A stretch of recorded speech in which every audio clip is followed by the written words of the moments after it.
la chaîne qui vous édifie.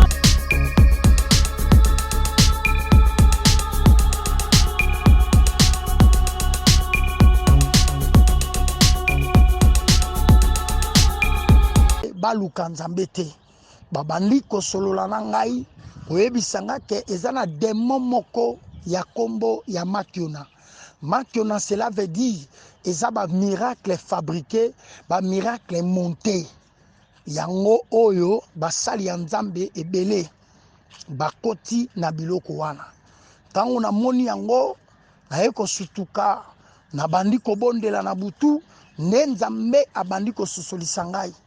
Démon o babengi na kombo ya makiona, c'est un démon oyo ba libéré juste pour na ko affecter bas vie ya basala nzambe, pour na ko détruire vie de prière, pour na ko détruire basali ya nzambe baluka nzambe te.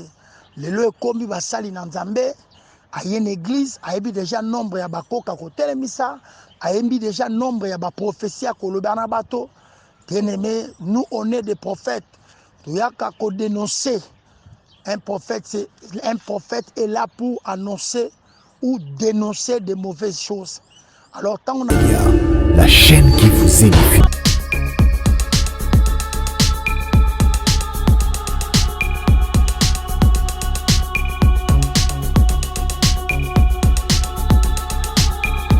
Bible Lobby retournez à moi, Bible Lobby reviendrait à moi et je reviendrai à vous. Bible Lobby venez à Dieu, vous tous qui êtes fatigués et chargés. C'est vrai, Nalingana a interpellé Basali Nzambe, Tobana Nzambe. Yami Balé, Ezali était Nabanaï Kosambela. Quand on a prié, Nalala qui n'a pas prévision, parce que tous en la continuité, il y a des prières. Naki Komona, Bana Basi et Belé. Basolela na ba Bible na maboko na bango na tuni nzambe okuwa bana base belé boye baza kolela. Ça c'était dans une vision que je voyais ces choses. Il y avait tant de femmes en train de pleurer, ils avaient de Bible. Comment j'attendais une voix me dit, que beaucoup de gens baso condamner basali nzambe basali nanga. Mebele kat na bango bazana makambo na mitema, bazana ba péché ezana makambo basala o bazwa temps ya ko confesser te. Ebele bazo nyokwama, ebele basimbi ba Bible bazo luka nzambe butu moy, mais il y a des choses au fond de leur cœur. IHP Media, la chaîne qui vous édifie.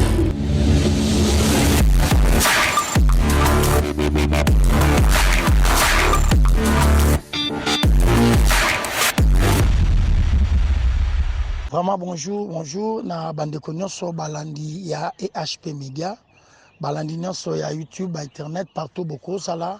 Yabino prophète Michete Mbwa Nzambe a pambola biso na yeli boso na bino ko communiquer penser na Nzambe makambo Nzambe a sololi na ngai yango na lingi na partager na bino to sambeli tendre père na pesio merci na disposer temps oyo entre tes saintes mains yo oyo lobaka lobela biso yo enseignaka enseigner biso mosika na biso o eza Nzambe te na kombo na Yesu amen. Ngai nazalaki ndenge nazolobawa tozana mabondeli tozana obondela, mais pendant que nazobondela na butu naloti ndoto na se trouvaki na kati église oyo ya mosala Nzambe moko ya munene ya mboka na biso. Pour ne pas citer les noms, namonaki batu bazalaki deux groupes. Namoni ba musu bafandi boy, musu bafandaki na ngambu boy. Bato bafandaki na ngambu boy namoni ba aveugle bakoka balaki. Mosali na Nzambe wana ye atei aleki abandi ko simba bakoka bazotelema ba aveugle bazomona. C'était vraiment l'ambiance na kati église wana. Nayoki mongo mozo bisangai omoni ndenge bato bazotelema wana ba miracle ezali ya solo te, ezali ba miracle ya lokuta oyo babengi na kombo ya makiona. Bandi ko expliquer nga babi makiona wana c'est un démon. Aza démon oyo ba affecté ye ba fongoli ye pour na mission eza moko pour faiblir vie ya basali ya Nzambe, ko affaiblir vie de prière, ko affaiblir basala nzambe baluka nzambe te. Babandi ko solola na ngai koyebisanga ke ezana démon moko ya kombo ya Makiona. Makiona, cela veut dire eza ba miracle fabriqué, ba miracle monté. Yango oyo basali ya nzambe ebele bakoti na biloko wana.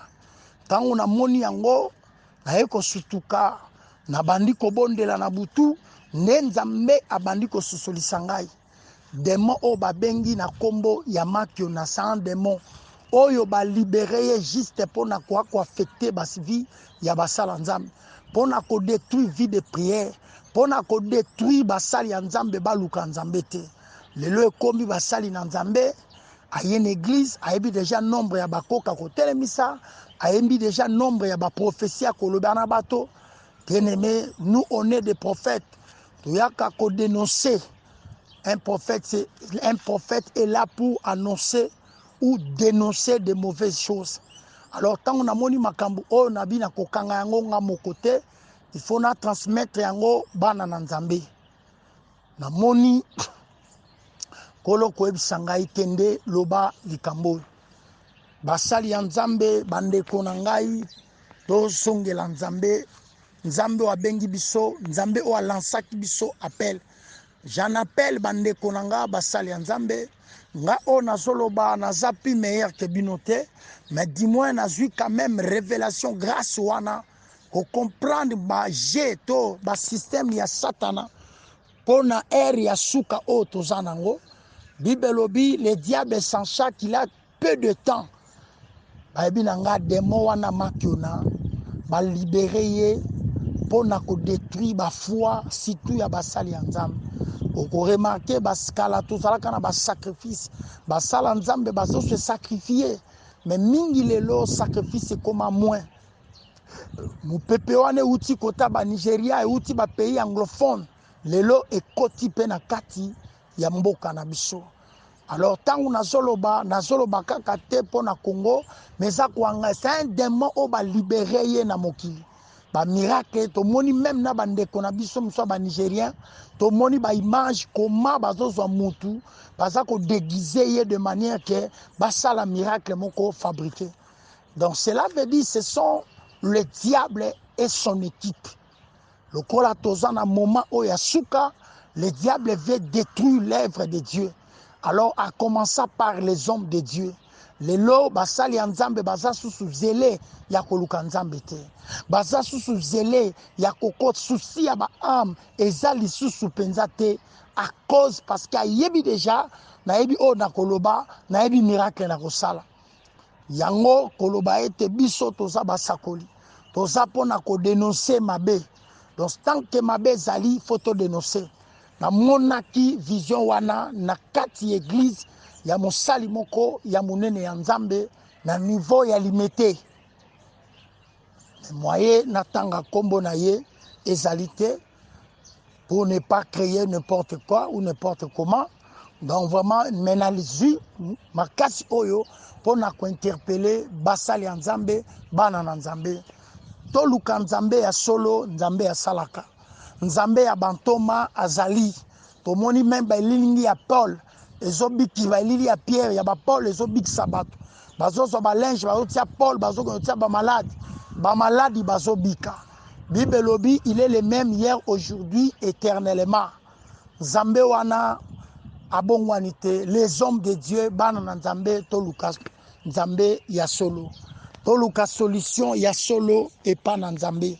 Lobiko eza na mokilité mais lobiko eza pa na nzambe. Basali ya nzambe tozongela nzambe. Nzambe ya benga kibiso, nzambe wa lansaki biso appel, nzambe to ande konima kokota bazamba ko gêner. C'est ça la vie chrétienne. Bien-aimé, lorsqu'il y a une vision oyo, en tout cas et pesa kinga passe. Nabi na zuita kobondela, voilà ce qui se passe aujourd'hui dans le monde entier. OK, kolo abengi biso ba lumière. Biso toza to benga mi potongenga. Tozali ba lumière, toza pona ko éclairer. Mais aujourd'hui l'église ne fait pas son rôle à cause il y a eloko wana to démon o ba bengi Makiona. Démon, c'est tout un démon. Oh, il a affecté à Fandi na l'église Ebele. Vous croyez que c'est Dieu qui le fait, mais eux-mêmes. Oh, la Bible solo bana Isaïe, bana basho balobaki pesa biso kaka kombo na yo, kolia makambo nyonso biso moko tokomileisa. Alors, nous ne voulons pas être ce genre de serviteurs. Ezana ebele bazui kombo ya Yesu, mais yemoko azomileisa. Azui kombo ya Jésus-Christ, mais yemoko azomileisa. Bien-aimé musala oyo, Yesu akufelaki yango, makila etangaki pona musala oyo.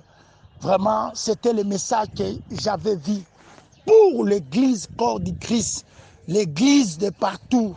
Basali ya Nzambe, tozongela Nzambe. Nzambe wana abongwanite, il est le même hier, aujourd'hui, éternellement.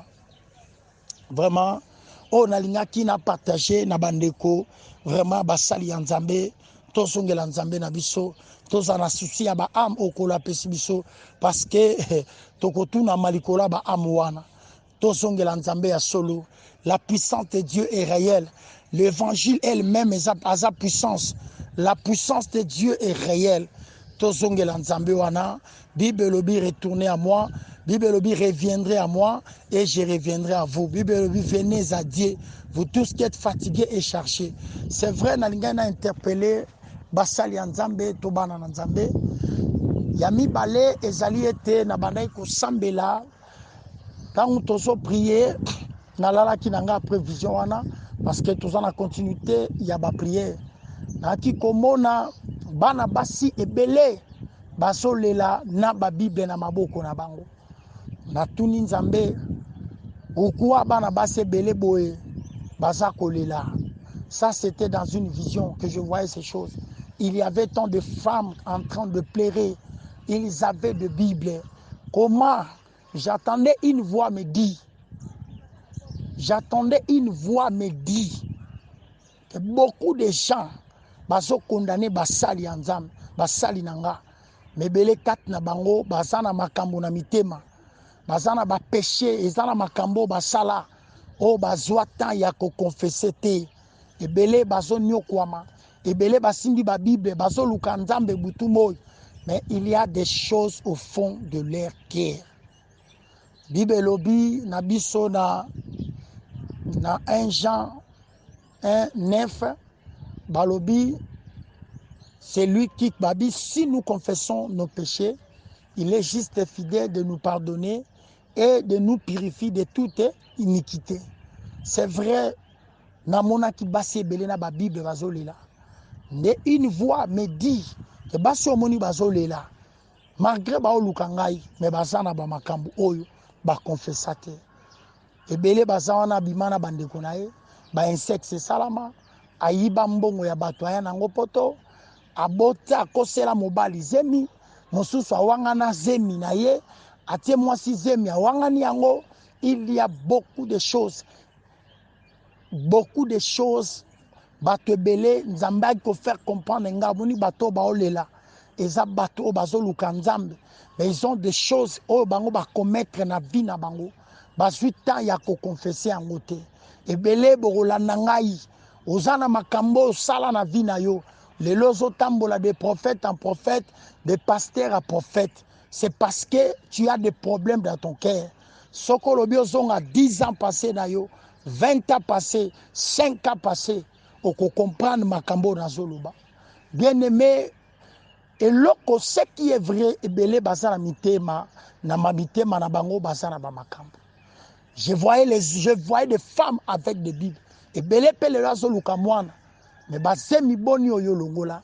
Et belé pele lazo luka stabilité na vie. Mais le qui sa vie na yo nengeni. Passé na yo zalaka koma. Na yo kote ate menanika na interpellé conscience abandeko na vision na moni. Bana basi ebele basolela. Ebele basolela Seigneur pourquoi l'enfant na libala te? Tu ne sais pas obimana na tamsuna mobali ya mama leki na yo. Tamuso bimana mobali ya ndeko na yo. Tamusupo bimana frère na yo. Tamusupo kendaka kotika muninga na ndako nganga. O kendaka kotika muninga balongola ezemi. Bien aimé, moto amonaka partout ezali Nzambe. O ezata ya conscience. boni te yo luki nzambe sala boye zongisa boye kende bo sali. Mais lorsqu'on comprendre que malgré toutes ces choses là il n'y a rien de nouveau dans ta vie. Bien aimé, toza basali ya nzambe soko moni toye ko dénoncer to toye ko annoncer parce que nzambe aza na souci ete libota na ye babika na kimia, libota na ye bazala mpe. Voilà les visions yo muto yebi ozana likambu moko na motema na yo etungisaka yo ozwa temps ya koloba yango te, ozwa temps ya kosolola na basali na nzambe te. Boyeba parce que mutu akoloba papa na bondela deja nga moko na senga bolimbisi, mais osenga bolimbisi mais kati na yo osantaka toujours culpabilité. Musupo yibaka dîme na kati église tala ezana babiloko ebele oyo tosala na vie yo bosana me nzamba bosana te. Les péchés non confessés ça peut freiner la vie d'un homme. Ebele bazomona gloire en nzambe te. Ok si parce que omoni changement d'environnement papa mutu soka changer environnement ozalaki na États-Unis ou bien ozalaki na Congo ke Europe ozalaki boy il faut bénéficier dans na mupepe ya milieu yo kendeli. Mais comment yo o changer environnement au longwe Kinshasa to longwe Congo longwe Afrique ne sika batu bazo se retrouver na sika batu ba na kimia mais yo kimia ezate.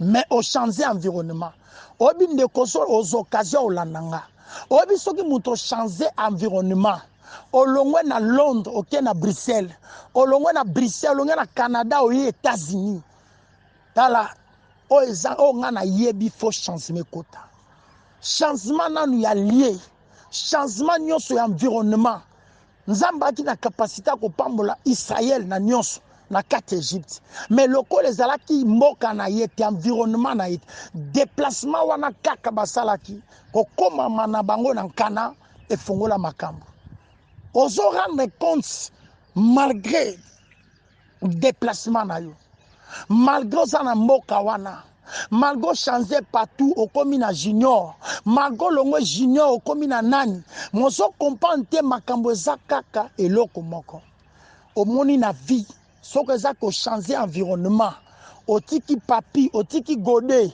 oke na Alphonse makambo eza ka moko ndeko mobali ndeko mwasi mizonga kati na yo oko comprendre problème ezali papi te eza pe Julien te eza mado te mais problème eza yo moko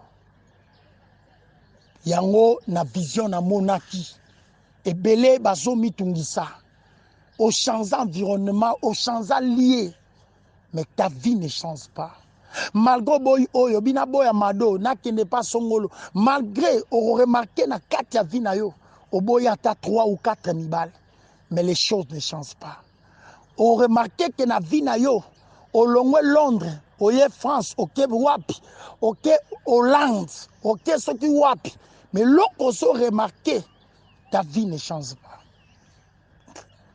Pourquoi ta vie n'arrive pas à changer? Bien aimé, kimia basombaka ngo te mais c'est Dieu qui donne. Na ye côté ya te mais na ye ko expliquer makambo nga na moni.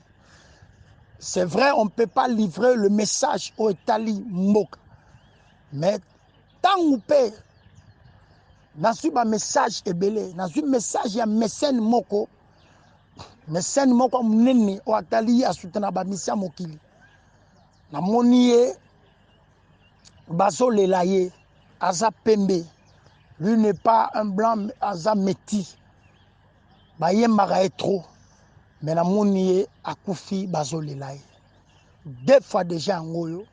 N'a eu message naïe un grand mécène munene ya mboka na biso awa ba héritier banani tout ba embaka mingi c'est quelqu'un qui est blanc comme ça mais pour ne pas citer les noms nous devons avoir la sagesse de Nathan pour mieux parler à David donc vraiment to soitan ya kosambela tozana suka na mbula naza ko interpeller bandeko ozana likambu moko olobate salelo moko na vie na yo o déranger mitema ya bato oyiba mbongo ya bato mela o escroquer malgré tenir Bible lelo malgré sambela mais tu n'as pas eu le temps d'avouer ça. Malgré l'ongwa Londres comme na Canada, malgré tika Fifi Ozui Natasha, mais Ozo se retrouver toujours dans la même citation. Jusqu'à quand il faut que ça change. Il faut que ça change. Il faut que ça change. Il faut que ça change na mutu nyonso azolanda ngai. Izana batu mususu babongel balingela bango bolambu te na vie. Dozo mona ke ozo sa l'effort otika mabe, ozo sa l'effort que vie ezalata stable, mais stabilité zoyate. Balingela yo bolambu te. Nani aleka na vie na yo. Passage ya nani o eleka likola vie na yo. O lelo ozo se trouver na ba instabilité par rapport à vie na yo. Vraiment, eza message au Mosali Nzamba Zwaki par rapport ya église. Toza a tozoloba toza na kati ya mabondeli. Quand tu as kanaba message eza par rapport ya oyo tozozwa to ko transmettre bana na Nzambe. De komoko tolali ni awa ndeko wana pe aswaki vision moko. Amoni bazo yiba bana mikie, baza ko yiba bana mikie. Amoni mutu moko jeya moko, azo yiba bana bazo kota bana na mutuka, azozwa bana bazo kota na mutuka. Alingi na interpeller ba mama, tala vision o tozui. Ezana mupepe moko mabe ko telema makasi na fin de l'année onde to kende. Ebele ba repère bana. Ebele ba repère bana. Pe ba sacrifice. Et au salama makasi na fin de l'année. Iloko ya makasi oto ko faire face na biloko wana c'est la prière. To telema makasi na losambo. Na mona kinde kwa moni baso iba bana mikie. Cela veut dire eza na force moko ya esprit ya sacrifice telemi makasi na suka na mbula. Biloko to se retenir que dans chaque année, dans chaque fin de l'année, il y a des sacrifices qui se fait na bane na suka na mbula nyonso soki toteni na moni ba mama ezala mopepe moko ekotelema malade mopepe wane ko affecter bana miki du fait ka komona bazozwa bana ba mama bozala prudent boyoka message o oza mama musuku tu mpepe bandaki déjà musuna moment na zoloba ozobelisa bana vraiment tozwa temps ya kobondela ko associer pe basala Nzambe parce que eloko moko lo bana lingala balobi musapi moko et sokola kelongité.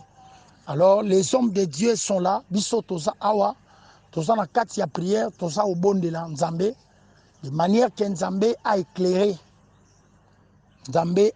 ba vie na biso. Vraiment si tous les messages qu'on a eu pour les enfants, en tout cas aux maman boboti, to mona ki bazo zwa bana bazo iba bana. Eza message ya kito côté esengote. Tozwa temps ya kobondela. Ya kobondela mosali ya Nzambe biso to koloba toza na mabondeli yango moni na sali audio oyo. En tout cas tozwa temps ya kobondela par rapport na yango. Et na yebi ke Nzambe alola alobaka pamba te tozwa temps ko prier tant Nzambe alobaka ça dit Nzambe alingi mabete kolo alingi malamu yango Dieu a parlé. Si Dieu ne voulait pas, si Dieu voulait la mort, on allait être surpris. Nzamba lingaka te ba oyaye bazala surpris. Vraiment Nzambe alola apambola bandeko nyonso bazwa kilikanisi ya Rolanda biso. Makambo na lobby ba message on apesi soki omoni ko se retrouver nango ebele pe sika baza azana besoin koyoka lobeli Nzambe kozwa directive moko songolo koyoka orientation Nzambe par rapport ya bafaire na yo ya voyage ya vie ya libala biso toza na kati ya prière to kosunga yo maladi moko te olekelaka Nzambe na uti kosambela pona ndeko moko azalaki na koma et Dieu l'a fait grâce to bondeli Nzamba sali grâce ba témoignage eza ebele biso za na kati ya mabondeli soko ko joindre biso pe na sujet na yo eza na prix à payer te soko ko joindre biso na sujet na yo tobondela pe pona yo nalobaka na batu boye parce que mutu mo pa olanda ba papa balobaka kaka boye non basala nzambe baza ebele mais mutu na mutu aza na particularité na ye oyo nzambe apesi ye tokota na domaine ya moninga te mutu na mutu aza na particularité na ye tu as des problèmes bamari de nuit bandoto se répétaka ebele bamusu balotaka ndoto azolia na butu azomela na butu mosu alota ndoto abali na butu eza deja basini ya mabe ndoto babalaka na butu te baliaka na butu te ça ce sont de mauvais signes déjà alors kozazarde te ntango ozolota bandoto moko bo ezo se répété bamakambo na vino eza kose répété babengaka basali ya nzambe bamesanaka na pasi te balobaka eloko moko na lingala soko moni ndoki belela. Si tu vois, il y a un ça ne va pas, benga basali nzambe pe musala o nzambe nde na lobi moto na mutaza na particularité na ye o nzamba pesie pona kosunga bana na nzambe. Vraiment nzamba pambola biso ezalaki ya bongo bino prophète Michel tozana kati ya mabondeli awana luzizila tozoluka nzambe. Ozana sujet, ozana malade moko chronique esilaka te. Ozana problème mangoke na basala nzambe okute na ba prophète okute na ba pasteur eloko wana citation wana ezosila te moso alota kaka olia na butu moso alota kaka azosangana excusez le mot azosangana mobali moso alota do ba ndoto wana nyonso do ba mema yo na monde moko boye. Donc il y a beaucoup à parler vraiment numéro na biso yango wana na ina loba numéro na biso numéro na ngezali plus 243 89 66 91 613. Abandeli pour la meilleure édition. Plus 243 89 66 91 613. Vraiment, tout homme qui aura l'occasion de nous suivre de partout, en tout cas, on est là. Si vous êtes touché, appelle-nous. Nous sommes en pleine retraite. Togosungayo, na suggestion na yo, na bando tamabe, na ba directive solo tamabe. Tous saluons en tout cas, on va vous aider. Tosambeli nzambe pambola bande konyoso ba occasion olanda biso ba baza na ba problème ba baza oppressé ba baza déprimé comprimé kolo sembola loboko kota likambo na bango pesa bango victoire to déclarer pambola pe chaîne au EHP Media et ainsi que tout le monde azala béni ainsi que papa Brice et Ndekonata tout le monde bazala béni au nom puissant de Jésus-Christ tika maloba oyo ezala mbeli au nom de Jésus-Christ et apporter solution na vie à moko na moko mbeli loko la justice et même ma justice peut même comp Saint-Esprit simba motema moko na moko afin que solution peut consolation peut sama au nom de Jésus-Christ de Nazareth. Amen. Zamba pambola biso en tout cas bye bye, que Dieu vous bénisse. La chaîne qui vous édifie.